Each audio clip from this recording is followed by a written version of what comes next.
So what you're looking at here are some pictures of Spencer Reidman's new 8-foot, 145-ton, 6+1 axis 3D machine that he just took delivery of.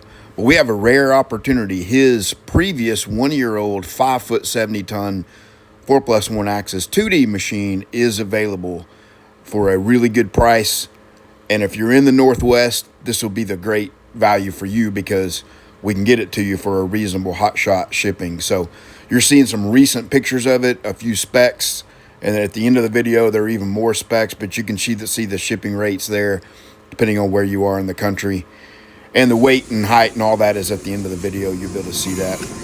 But I'm going to leave you with some just some footage here that Spencer has sent me over the months of the last year of using this machine. As you can see, he has it really dialed in, working well, making some awesome parts for the cool chassis that he sells for square bodies and other fabrication work that he does.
Check the description of the video and the first comment for my email address if you want to buy this machine.